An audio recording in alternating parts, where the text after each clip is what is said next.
Sir ಆರಾಮಿದ್ದೀರಿ? ಆರಾಮ. ಹಾಂ sir. ಇವತ್ತು ಗುಲ್ಬರ್ಗಕ್ಕೆ ಬಂದಿರತಕ್ಕಂಥದ್ದು ಒಂದು ಖಾಸಗಿ ಕಾರ್ಯಕ್ರಮದ ಭಾಗವಹಿಸಿ ಮತ್ತೆ ಪುಣೆ 1 ಗಂಟೆಗೆ ನಾನು ವಾಪಸ್ ಹೋಗ್ತಾ ಇದ್ದೀನಿ. ನಿಮಗೆಲ್ಲರಿಗೂ ಕೂಡ ಸಂಕ್ರಾಂತಿ ಹಬ್ಬದ ಶುಭಾಶಯ. ಸರ್, ಈಗ ರಾಮ ಮಂದಿರ ವಿಚಾರಕ್ಕೆ ಬಂದರೆ 22ನೇ ತಾರೀಕು ತಾವು ಅಲ್ಲಿಗೆ ಹೋಗ್ತಾ ಇದ್ದೀರಾ ಏನು ಅಂತ? 22 ತಾರೀಕು ನನಗೇನು ಹೋಗೋದು ಪ್ಲ್ಯಾನ್ ಮಾಡ್ಕೊಂಡಿಲ್ಲ. ಯಾವಾಗಾರ ಒಂದು ದಿವಸ ಹೋಗ್ತೀನಿ 22ಕ್ಕೆ. ಹಾಂ, CM ಹೇಳ್ದಂಗೆ ಹೇಳಿದ್ರೆ ನನಗೇನು ರಾಮ ಮಂದಿರಕ್ಕೆ ಹೋಗ್ಬೇಕಾಗಿದ್ದೇನೆ. ನನ್ನ ಹೆಸರೇನೇ ನಾನು ಲಕ್ಷ್ಮಣ್ ಇರುವಾಗ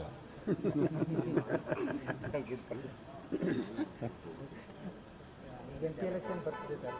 ಬೆಳಗಾವಿ ಆ ಭಾಗದಲ್ಲಿ ನಿಮ್ಮ ಇದು ಏನು ಚಿಕ್ಕೋಡಿ ಲಕ್ಷ್ಮೀ ಹೆಬ್ಬಾಳ್ಕರ್ ಅವ್ರನ್ನ ಮತ್ತೆ ಉಸ್ತುವಾರಿ ಕೊಟ್ಟರು. ಬೆಳಗಾವಿ ಚಿಕ್ಕೋಡಿ ಈ ಸಾರಿ ಹೆಂಗಾಗುತ್ತೆ ಸರ್? ಎರಡು BJP ಇರ್ತಕ್ಕಂಥದ್ದು. ಚಿಕ್ಕೋಡಿ ಬೆಳಗಾಂ, ಬಿಜಾಪುರ ಬಾಗಲಕೋಟೆ, ಬೀದರ್ ಗುಲ್ಬರ್ಗ,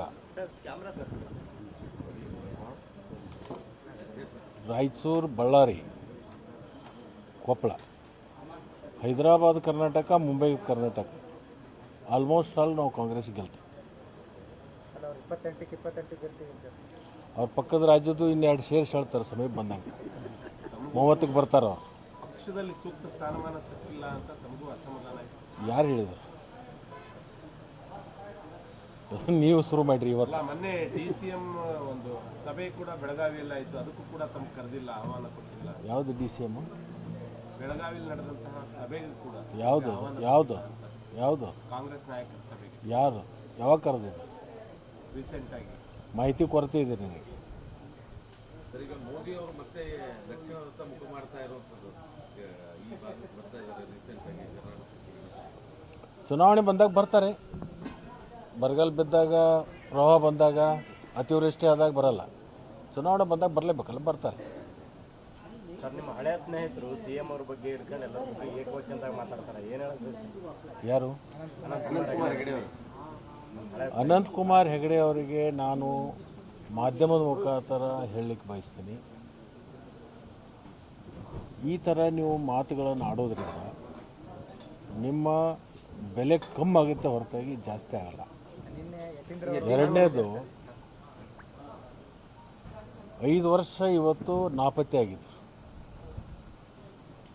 ಯಾವ ಕ್ಷೇತ್ರಕ್ಕೂ ಹೋಗಲಿಲ್ಲ, ಯಾವ ಜನರಿಗೆ ಭೇಟಿ ಆಗಲಿಲ್ಲ, ಯಾರ ಫೋನ್ ಮ್ಯಾಗೂ ಸಿಗಲಿಲ್ಲ.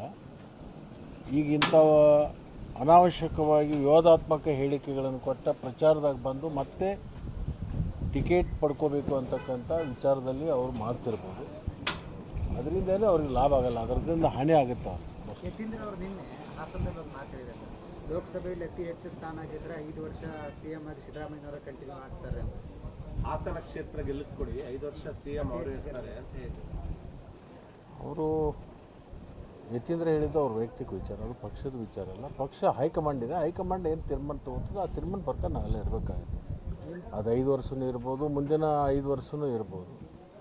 ಅದಕ್ಕೇನು ಹೈಕಮಾಂಡ್ ಮನಸ್ಸು ಮಾಡಿದರೆ ಏನು ಬೇಕಾದರೂ ಆಗ್ಬೋದು. ಹೈಕಮಾಂಡ್ ಏನು ಸೂಚನೆ ಕೊಡ್ತೋ ಆ ಪ್ರಕಾರ ಅವ್ರು ಇರ್ತಾರೆ. ಸರ್, ಪದೇ 5 ವರ್ಷ ಆದ್ಮೇಲೆ CM ನಾನೇ ಇರ್ತೀನಿ, ಅದಾದ್ಮೇಲೆ CM 2.5 ವರ್ಷ ಆದ್ಮೇಲೆ ಇವರು DK ಶಿವಕುಮಾರ್ ನಡೀತಾ ಇದು ಇನ್ನೂ ತಿಕ್ಕಾಟ ಕೂಡ ಇನ್ನೂ ನಡೀತಾನೆ ಇದೆ ಅಂತ. ಈಗ ಅದ್ರದ್ದು ಪಾಲಾಗಿದೆ, ಇಂತಿಷ್ಟು ವರ್ಷ ಆಗಿದೆ ಅಂತ ನಿಮ್ಮನ್ನ ಯಾರನ್ನ ಮಧ್ಯಸ್ಥಿಕೆ ಇಟ್ಕೊಂಡು ಚರ್ಚೆ ಆಗಿದೆ?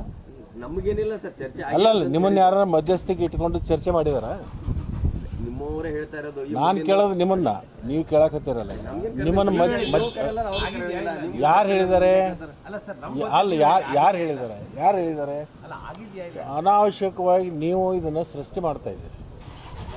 ಅದು ಏನೇ ತೀರ್ಮಾನ ಆಗೋದು ಹೈಕಮಾಂಡದಲ್ಲಿ ಆಗುತ್ತೆ. ಅದು ಯಾವುದನ್ನು 5 ವರ್ಷನೋ 2 ವರ್ಷನೋ 4 ವರ್ಷನೋ ಮುಂದೆ ಮತ್ತೆ ಸರ್ಕಾರ ಬರ್ತದೆ, ಅವಾಗ ಯಾರು ಅನ್ನೋದು ಅವಾಗ ಅವಧಿರ್ತಾರೆ. ಸರ್, ಈಗ ಲೋಕಸಭಾ ಚುನಾವಣೆ ಹೊಸ್ತಿಲಲ್ಲಿ 3 ಜನನ DCM ಮಾಡಬೇಕು ಅನ್ನೋಂಥ ಪ್ರಸ್ತಾವ ತಮ್ಮ ಪಕ್ಷದಿಂದ ಅವೆಲ್ಲವೂ ಅವರವರ ವೈಯಕ್ತಿಕ ಅಭಿಪ್ರಾಯಗಳು. ಅದು ಹೈಕಮಾಂಡ್ ತೀರ್ಮಾನ ತಗೋತಾರೆ. ಹೈಕಮಾಂಡ್ ಏನು ಮಾಡಬೇಕು ಅನ್ನೋದು ಆಲೋಚನೆ ಮಾಡ್ತಾರೆ. ಚುನಾವಣೆ ಮೇಲೆ ಪರಿಣಾಮ ಆಗೋದಿಲ್ಲ ಸರ್ ಇದು?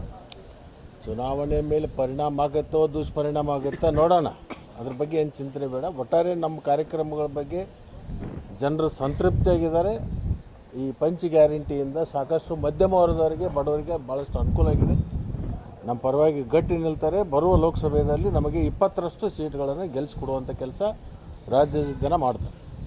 Thank you. ಬಾಲಕೃಷ್ಣ ಅವರು ಹೇಳ್ತಾರೆ 2 ಲೋಕಸಭಾ ಸ್ಥಾನ ಗೆಲ್ಲಿಸ್ಕೊಂಡು ಬನ್ನಿ, DCM ನಾವೇ ಹೈಕಮಾಂಡ್ ಕೈ ಕಲ್ಸಿದ್ದು, ಒಂದು ವೇಳೆ ಗೆಲ್ಲಿಸ್ಕೊಂಡು ಬರಲಿಲ್ಲ ಅಂದ್ರೆ ರಾಜೀನಾಮೆ, ಸಚಿವ ಸ್ಥಾನಕ್ಕೆ ರಾಜೀನಾಮೆ ಕೊಡ್ತೀರಾ? ಯಾರು? ಬಾಲಕೃಷ್ಣ ಅವರು ಹೇಳಿದ್ದಾರೆ. ಯಾವ ಬಾಲಕೃಷ್ಣ ಅವರು? MLA ಅವರು? ಯಾರಿಗೆ? ಈಗ ಯಾರು DCM ಕೇಳ್ತಾ ಇದ್ದಾರೆ ಸರ್, ಅವ್ರಿಗೆ ಹೇಳಿದ್ದಾರೆ. ಅವೆಲ್ಲ ಅವ್ರವ್ರ ವೈಯಕ್ತಿಕ ಚರ್ಚೆಗಳಪ್ಪ, ಏನೋ ಪಾರ್ಟಿ ಚೌಕಟ್ಟಿನಲ್ಲಿ ಚರ್ಚೆಗಳಾಗಿಲ್ಲ, ಅದ್ರ ಬಗ್ಗೆ ತೀರ್ಮಾನ ಯಾವುದೂ ಇಲ್ಲ. Thank you. ಉದ್ಘಾಟನೆ ಇಷ್ಟೊಂದು ರಾಜಕೀಯ ಸ್ವರೂಪ ಪಡೆದುಕೊಳ್ತಾ ಇದೆಯಲ್ಲ ಈ ತಿರ್ಗಾವರಿಗೆ ಮತ್ತೆ ಯಾಕೆ ಲಕ್ಷ್ಮಣ್ ಹೋದ್ರೆ ರಾಮನ ಇದಕ್ಕೆ ನಿಲ್ಲಿಸ್ಲಾಕಂತಾರೆ? ಅಲ್ಲ ರೀ, ನೋಡಿ, ಅಲ್ಲಿ ಇರೋದಕ್ಕಿಂತಲೂ ರಾಮನ ಭಕ್ತ ನಾನು. ಅವನ ಸೋದರನ ಹೆಸರೇ ನನಗಿರೋದ್ರಿಂದ ನನಗೆ ಅವ್ರಿಗೆ ಸಂಬಂಧ ಇದ್ದೇ ಇರ್ತದೆ. ಲಕ್ಷ್ಮಣ ರಾಮನಿಂದ ದೂರ ಆಗ್ತಾ ಇದ್ದಾರೆ ಸರ್. ಲಕ್ಷ್ಮಣ ರಾಮನಿಂದ ದೂರ ಆಗ್ತಿದ್ದಾರೆ ಅಂತ. ಅದು ದೂರು ಸಮೀಪ ಇರಂಗಿಲ್ಲ. ಭಕ್ತಿ ಅಂತಕ್ಕಂಥದ್ದು ಹೃದಯದಲ್ಲಿರುತ್ತೆ.